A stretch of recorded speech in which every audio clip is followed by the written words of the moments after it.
한 주간 가장 주목받은 과학 소식을 되돌아보는 사이언스 핫파이브 시간입니다. 네, 이번 주에는 어떤 이야기가 시청자들의 주목을 받았는지 양우영 기자와 함께 알아보겠습니다. 어서 오세요. 안녕하세요. 네, 5위부터 알아볼까요? 네, 이번 주 5위는요. 미 항공우주국 나사가 50년 만에 핵 추진 로켓을 개발한다. 이거를 다시 재개하겠다. 이 소식이 올랐습니다. 네. 이제 현재 우리가 흔히 보고 있는 이 로켓들은 산화제를 통해서 연료를 가열시키고요. 그 과정에서 나오는 가스를 분사해서 추진력을 얻는 방식입니다. 네. 그런데 핵 추진 로켓이라고 하면요. 말 그대로 핵 분열을 이용을 해서 한 2,400도 가까이 올라가는 고열로 이 추진제를 가열시키고 추진력을 얻는 로켓을 말한다고 하는데요. 네. 이 기존 화학 로켓보다 핵 분열을 이용하게 되면 효율이 2배에서 최대 5배까지 높아진다고 합니다.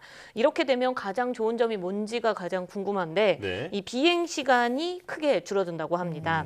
현재 기술로 지구에서 화성까지 가려면 잘하면 제일 짧은 기간이 한 7개월 정도, 최대 한 9개월 정도 걸리는데요. 네. 이 핵 추진 로켓을 타고 간다면 3분의 1 정도 줄어드니까 이 약 3개월 만에 화성에 도착할 수 있게 됩니다. 이렇게 되면 우주 비행사가 우주 방사선에 노출될 위험 또한 최소한으로 줄일 수 있고요. 네. 또 비행 기간이 단축되면 뭐 식량이나 보급품 같은 것들이 줄어드니까 그만큼 같은 크기의 로켓에 더 많은 과학 장비를 실을 수 있게 됩니다. 네, 핵 추진 로켓으로 비행 시간이 줄어들면서 얻는 이점이 굉장히 많은 것 같은데요. 왜 이제야 개발이 진행되는 걸까요? 네, 이 사실 나사는요, 지난 1955년부터 72년까지 핵 추진 로켓을 개발하려고 했다고 합니다. 시도는 했던 거죠. 네. 지금의 로켓 방식 자체가 뭐 연료 소모가 많은 것은 물론이고 로켓 발사 속도 또한 일정 수준 이상으로 올리기 어렵기 때문에 네. 이 핵 추진 로켓을 개발하려고 했는데 이 핵 추진 로켓 개발이 무산된 데의 가장 큰 이유는 안전성이었습니다. 이 핵 추진 로켓이 만약 공중에서 폭발을 하면 이 방사능 노출 위험이 너무나 크고요. 또 개발 비용 역시 막대하게 들어서 당시에는 실제 개발이 완성까지는 이루지 못했다고 합니다. 하지만 전문가들은 이 현재 이 핵 추진 로켓에 대한 문제점이 많이 개선됐다 이렇게 보고 있거든요. 이 이유가 우리가 지금 현재 인공위성이나 로버, 이제 각각 지상에 활동하고 있는 로버들이 이 원자력을 이 전력으로 공급하는 시스템이 이루어져 있는 경우가 꽤 있습니다. 네. 그만큼 관련 노하우를 계속해서 쌓았다는 거죠.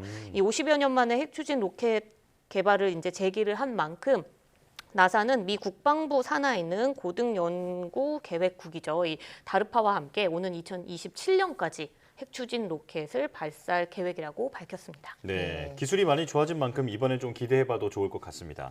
자, 4위에는 지난주에 이어서 챗 GPT 관련 소식이 올라왔네요. 네, 그렇습니다. 이 오픈 AI가 개발했던 인공지능 챗봇 챗 GPT가 뭐 세계적인 열풍을 일으키면서 네. 이 검색 시장에 대변화가 찾아왔다 이렇게 이야기를 했었는데요.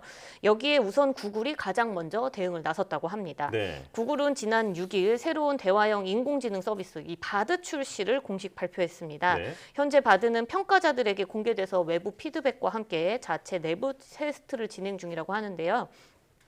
이 구글은 수주 안에 일반인에게도 공개할 예정이라고 밝혔습니다. 이 바드는 구글이 자체적으로 개발한 인공지능 언어 프로그램 람다에 의해서 구동되는 것으로 알려졌습니다. 이 구글 모회사죠. 알파벳의 순다르 피차이 CEO는요. 바드는 이 웹 정보에 있는 그러니까 웹에 있는 정보를 바탕으로 가장 최신의 또 가장 고품질의 정보를 제공할 것이다. 이렇게 설명을 했습니다. 네. 자, 구글이 이렇게 나오니까 마이크로소프트도 바로 엔진을 공개하더라고요. 맞습니다. 이 마이크로소프트 역시 인공지능 챗봇을 장착한 새로운 검색 엔진 빙을 공개했습니다. 빙 역시 이용자가 대화형으로 만약에 질문을 하게 되면 기존의 검색 결과, 그냥 이제 결과를 그 키워드 형식으로 알려주는 검색 결과와 함께 대화형으로도 답을 제공하는 방식이라고 하는데요. 네. 이 챗 GPT가 답하는 방식처럼 이 질문을 추가로 이어갈 수 있다는 점도 특징이라고 합니다. 네. 이 마이크로소프트는 2019년부터 이 오픈 AI에 투자를 하면서 전략적 관계를 유지해 왔는데 이번에 빙에 장착된 AI 기술이 챗 GPT와 유사하긴 하지만 실제 챗 GPT 자체는 또 아니라고 합니다. 아, 네. 빙의 새 버전은 현재 데스크톱용으로 제한적으로 선보이고 있는 상태인데요. 수주 안에 이제 MS 역시 일반인에게 공개할 예정이라고 하고요. MS는 또 이 모바일용 버전도 개발해서 공개할 계획이라고 밝혔습니다. 뭐 마이크로소프트까지 구글에 이어서 마이크로소프트까지 대화형 AI 기술을 탑재한 이 검색 엔진을 공개함으로써 이 챗 GPT로부터 시작된 검색 경쟁이 앞으로 본격화할 전망입니다. 네. 네. 정말 많은 IT 대기업들이 나서고 있는 걸 보니까 이 대화형 AI 기술이 정말 대세이지 않나 싶은데요. 3위도 인공지능과 관련된 소식이라고요. 네, 그렇습니다. 챗 GPT가 뭐 뛰어난 능력을 보여주고 있기는 하지만 사실 한국어 관련 정보가 부족한 탓에 아직은 이제 명확한 답을 얻기는 좀 어렵거든요. 네. 그렇다 보면 검색이나 번역과 관련해서 우리 국민 같은 경우에는 국내 사이트, 그러니까 뭐 대표적으로 네이버나 카카오를 많이 이용하게 되잖아요. 네. 그 중에서도 네이버에 있는 번역 인공지능 파파고라는 게 있습니다. 네. 이 한국어에 특화된 번역 인공지능이기 때문에 뭐 간단한 글은 물론이고 사진이나 컴퓨터 화면 속에 있는 글씨까지도 번역해주는 기능을 갖춘 것으로 알려져 있어요. 네. 그런데 한 일본인이 파파고로 웹툰 번역을 해서 번역상 신인상을 받았다는 사실이 밝혀지면서 지금 논란이 되고 있습니다. 네, 이 신인상을 받은 일본인은요, 마스스의 유키코 씨입니다. 이 유키코 씨는 국내 웹툰이죠. 이 미래의 골통품 가게라는 이 웹툰을 자기가 이제 읽은 뒤에 이 파파고를 사전 대신에 사용을 해서 번역을 하고 생소한 용어나 개념 등은 이제 관련 논문을 찾아서 맥락을 파악해서 다시 재수정을 하는 등의 번역 과정을 거쳤다라고 밝혔습니다. 네. 그러면서 자신이 인공지능으로 초벌 번역을 했다는 문제점을 인식하지 못했다. 또 한국어가 서툴긴 하지만 한국어 선생님에게 이 번역대회 참가를 권유받을 정도로 자신의 실력은 부족하지 않다. 이렇게 설명을 했다고 해요. 인공지능 번역기 사용을 예상하지 못했던 이 번역상의 주관 기관이죠. 한국문학번역원 역시 사실 이 상황이 당황스럽긴 마찬가지라고 합니다. 이 번역원은 공모 자격 규정에 기계 번역을 사용하면 안 된다라는 규정은 사실 없었다라고 밝혔는데요. 하지만 신인상의 취지 자체가 스스로 이 혼자 번역을 할 수 있는 사람을 발굴하자 이런 의미인 만큼 수상작에 관련해서 앞으로 확인 절차를 밟는 등의 이 제도적 보완책을 마련하겠다고 밝혔습니다. 네. 기술이 이렇게 빠르게 발전하는 만큼 윤리적인 논의도 맞춰서 이루어져야 할 것 같습니다. 자, 2위는 코로나19 소식인데 정부가 일상 전환의 시기를 콕 집어서 얘기를 했죠. 네, 그렇습니다. 이 지영미 질병관리청장이 취임 후 첫 기자간담회에서 밝힌 내용인데 5월쯤이라고 이야기를 한 거죠. 네. 이 지청장은 아직 코로나19 상황에서 벗어나진 못했지만 이 긴 터널의 끝이 지금 현재 보이고 있다. 이렇게 말했습니다. 네. 그러면서 5월쯤이면 일상으로 우리가 전환이 될 것이다. 이렇게 전망을 했는데요. 이 전망을 한 구체적인 이유가 있습니다. 이 WHO가 4월 말쯤 국제 공중보건 비상사태, 그러니까 팬데믹을 해제할 것으로 예상이 되고 있고 예. 미국 역시 5월 11일에 이 비상사태 해제라는 정확한 시점을 공개를 하기도 했어요. 그만큼 우리나라 역시 5월쯤이면 방역 수준이 조정이 될 수 있다 이렇게 본 겁니다. 네. 이 비상사태가 해제되게 되면 코로나19에 대한 이 법정 감염병 등급이 독감 수준인 4단계로 낮아질 것이고요. 지금 현재 실내 마스크 해제가 1단계와 2단계로 나뉘어서 진행이 될 예정인데 2단계까지 넘어가서 완전 해제로 갈 수 있고요. 또 확진자 의무 격리, 7일 동안 의무 격리가 있는데 이것도 해제될 것으로 보이고 있습니다.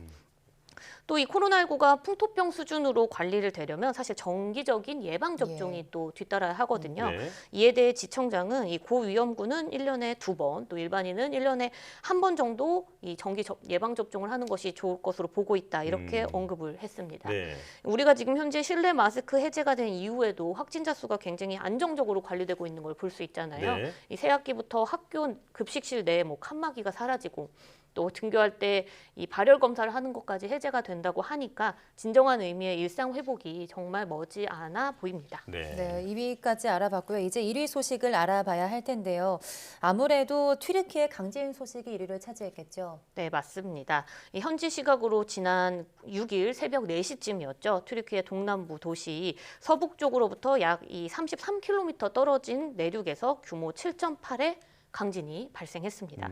이 첫 번째 지진인 규모 7.8은요. 1939년 이후로 튀르키예에서 기록된 가장 강력한 지진이라고 하는데요. 네. 이 얼마나 지진 강도가 컸는지 진앙에서 1000km 떨어진 지역에서도 이 진동이 느껴졌다고 합니다. 그리고 같은 날이죠. 오후 1시쯤 첫 강진 발생 지역에서 멀지 않은 곳에서 또 규모 7.5의 지진이 또 한 번 발생을 했습니다. 네. 이렇게 연달아 발생한 두 번의 강진으로 튀르키예는 물론 인접국인 시리아에서도 지진으로 인한 사망자와 사상자가 계속 늘고 있죠. 이 사망자 수는 지금 10일 오전 기준으로는 2만 명을 넘어서면서 이 2011년 동일본 대지진 사망자까지 넘어선 수준이라고 합니다. 네. 현지 전문가들에 의하면 최대 20만 명의 시민들이 아직 건물잔에 갇혀 있다 이렇게 보고 있는데 예. 인명 구조 골든타임인 72시간도 지난 상태이기 때문에 희생자 수는 더 늘 것으로 보이고 있습니다. 네, 그런데 이번 강진으로 인한 또 붕괴 형태가 큰 피해를 초래했다고 들었는데요. 이걸 팬케이크 붕괴라고 하더라고요. 팬케이크 붕괴가 정확히 뭘까요? 네, 이 대부분 우선 잠을 자던 새벽에 발생했던 거기 때문에 사실 또 피해가 컸지만 이 건물 붕괴 형태가 팬케이크 붕괴 형태를 띠어서 많은 사상자가 나왔다라고 네, 예. 이제 건축 전문가들이 이야기를 하는데요. 보통 건물이 무너지는 데는 크게 세 가지의 종류가 있다고 합니다.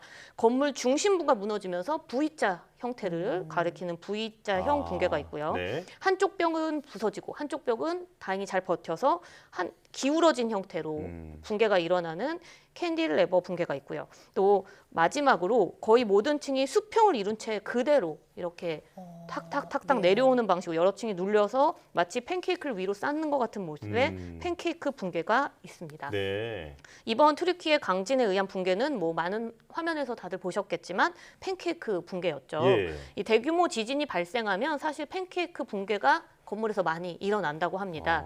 이게 지진이 건물 하단 밑부분을 이제 영향을 주잖아요. 그럼 건물 자체가 흔들리기 때문에 위층에서 아래층으로 한 층씩 천천히 무너져 내릴 수밖에 없습니다.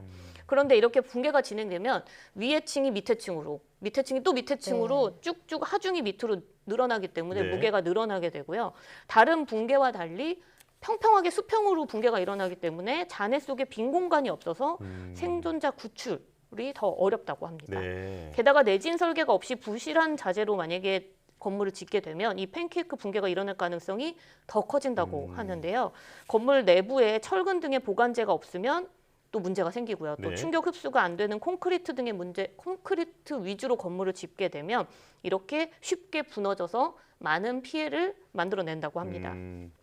그런데 문제는 이 과거에 대형 지진이 자주 일어났던 튀르키예가 대비가 아예 없지 않았다는 게 문제로 네. 꼽히고 네. 있습니다. 이게 무슨 소리냐면 지난 2007년에 내진 설계 의무화가 담긴 건축법을 튀르키예가 개정을 했다고 하고요. 지금까지 5조 원이 넘는 지진세 또한 걷어들였다고 합니다. 네. 하지만 부실 시공 또 불량 자재 사용 등을 이 눈 감아줬던 관행에 의해서 지금의 문제가 더 커졌다 이렇게 볼 수 있는데요. 결국 이번 강진으로 인해 인명 피해는 건축 기준을 무시하고 또 감독을 소홀히 했던 인재의 또 다른 하나다 결과다라고 비판의 목소리도 나오고 있습니다. 네. 아니 이게 지진 대비하려고 제도도 바꾸고 또 5조 원이나 되는 세금도 걷었는데 이 수천 채의 건물이 정말 맥없이 무너지는 걸 보니까 인재라는 비판이 나올 만합니다. 자, 더 이상의 피해가 없었으면 좋겠습니다. 자, 사이언스 핫파이브 양유영 기자 함께했습니다. 고맙습니다.